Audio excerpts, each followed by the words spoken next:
Hello, puppets, and welcome to Horror Shows. I know it's been a while, but I have been sick about 6 times this year, and not mentally so, as you may imagine. No horrible, plaguing diseases like something out of a zombie film, like Zombieland, infected gas station cheeseburger turning me into a vile, flesh-eating undead. Oh, and perhaps the walks in the cemetery every day aren't such a smart idea, especially when it is raining and cold and I do not have a jacket. However, weather does not cause disease, bacteria does, and bites from flesh-eating zombies. Anyway, that being said, speaking of flesh-eating zombies, in horror shows this week, I'll be taking a look at one of my favourite horror series of all time. Not Are You Afraid of the Dark, though that is one of my favourites. It's a bit young for this crowd, so I was thinking perhaps Masters of Horror. You know, fulfill your need for the gory, sexual, frightening thrill. So, without further ado, I'm going to celebrate the very best and the very worst of Masters of Horror, with perhaps a top 5 list and then bottom 5 list. There's 13 episodes, so there should be enough for me to do. But I don't think any of them really bottomed, except for one perhaps. Anyway, let's get this started. Ravens land upon her hair, clouds adrift on her skin. A smile that tugs upon my soul and whispers gently in my ear.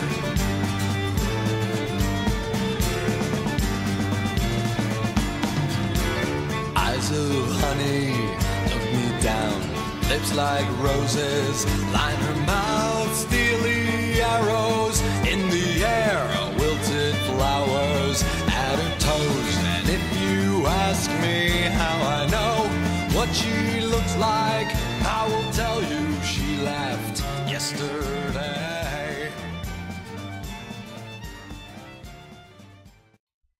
Alright, so my number 5 favourite Masters of Horror episode is The Black Cat.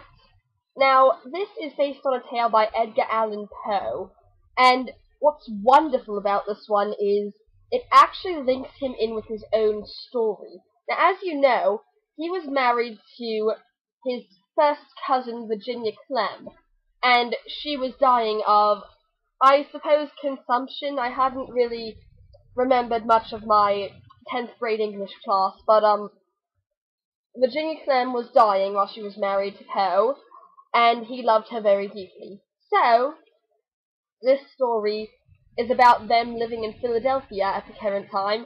Philadelphia Pride, I am from there. And as they are living there, suddenly Virginia's illness takes a turn for the worst, and Poe goes to sell one of his poems to the paper, and they're not paying him as much as he'd like because it's a poem and not a short story. Only women read poems back then. Short stories are where it's at.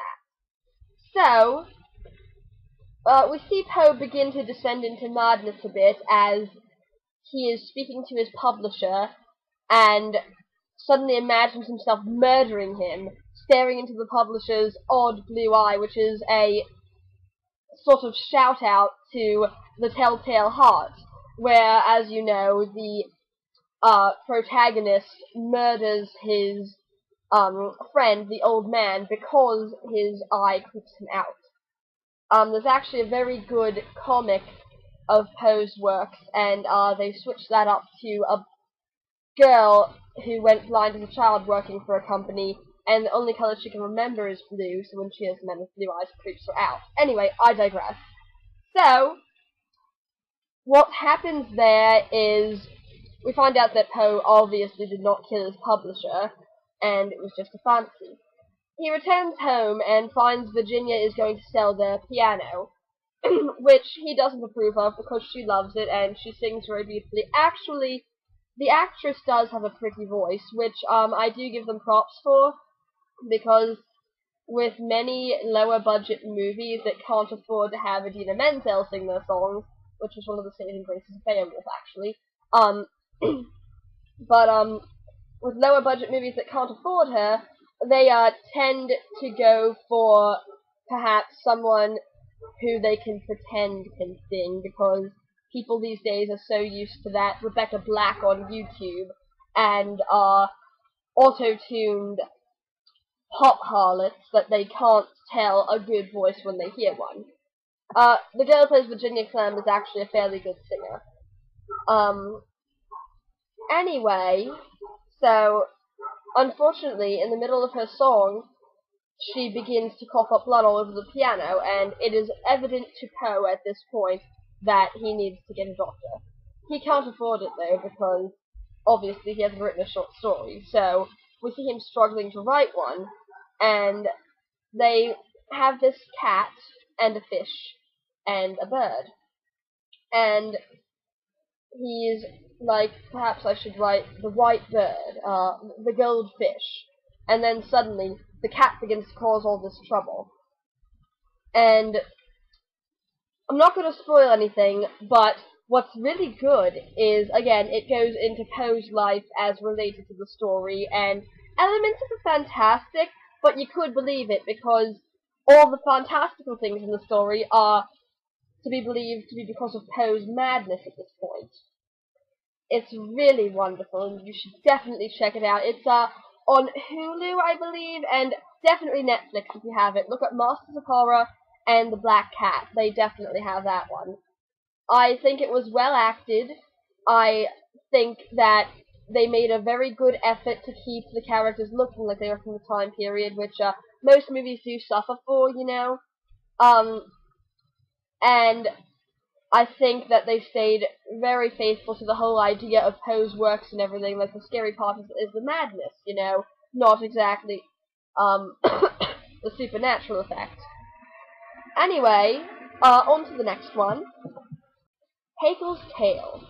I'll put this one pretty low on the list because I only just watched it, and I need to watch things more than once usually to get a real good feel for how much I like it. But not to say this one was bad, it's just the three that will come after it in this are so much better, in my opinion. Anyway, Haeckel's Tale should come to no surprise to you, that it gets such high props on my show, because I love Clive Barker. He is one of my favorite authors. When I was a young girl, about 12 years old, I picked up Abarat, and one of my favorite young adult novels ever. It surpassed Harry Potter, Artemis Fowl, even the classics like Lord of the Rings, which though I think may be actually for adults as well. But anyway, I cannot praise the man enough. I love his horror. I love his young adult work. Phenomenal artist. Love his films. Oh my god, Candyman is the only horror movie that I do consistently have a hard time sitting through. Anyway, not because it's bad. Candyman is good. It's just so intense. Not to say the sequels were excellent, because I like the second one sort of, but I haven't seen the third. Anyway, love Clive Barker's work, and Haeckel's Tale is based on one of his stories. I'm currently looking for the story that it was based on. If you have any information on where I can pick up a copy of Dark Desires, which is a collection of short stories, please make me aware, because my local library doesn't have it, and my Barnes & Noble insisted that it was not in print. I don't trust Amazon too well, as they mixed up an order of mine a long time ago, and I lost a lot of money on that. Like $63 to be exact. Anyway, though, Haeckel's Tale takes place in the 1800s in America. I believe Massachusetts. I can't remember correctly exactly. But anyway, it follows Ernst Haeckel, who is a medical student, and I usually don't like shoehorning beliefs, religious or non-religious, into a film, but the thing is, Haeckel is an atheist, but it's not shoehorned. If you know Sleepy Hollow, the way Ichabod was an atheist, you know, a man of science, believes religion is corrupt and doesn't help so much with the quest for knowledge. And Haeckel is trying to prove that man can give life, so not just God. It's very clever in it references Frankenstein as though he was a real doctor rather than just a fictitious character, which I thought was excellent.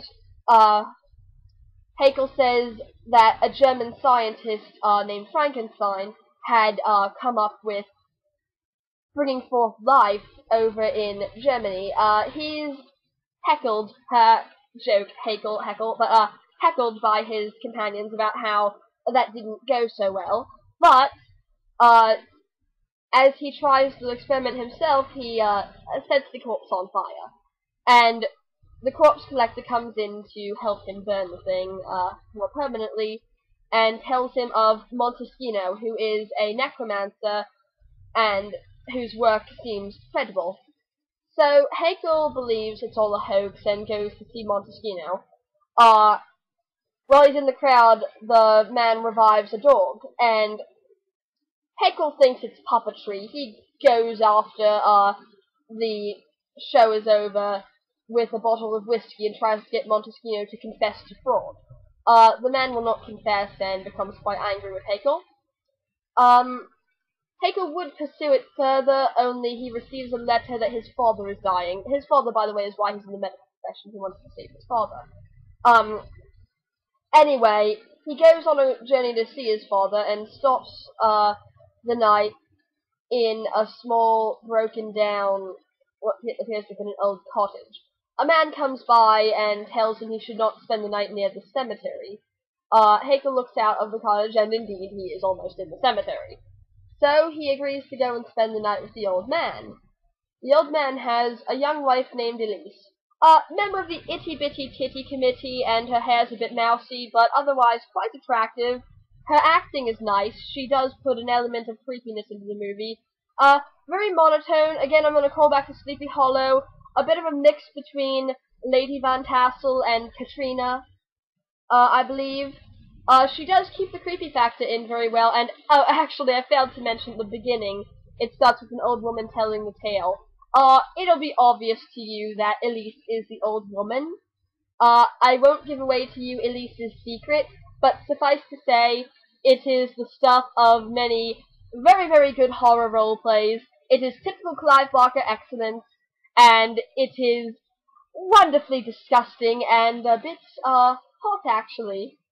Anyway, not to give any more away, but it's a great, great episode. Again, historical details are kept fairly accurate, very creepy, ably acted by the whole cast, and the idea that you get from it, I can't say enough good things about the writing of Clive Barker, and especially how the episode, treats Frankenstein as though he had been a real person.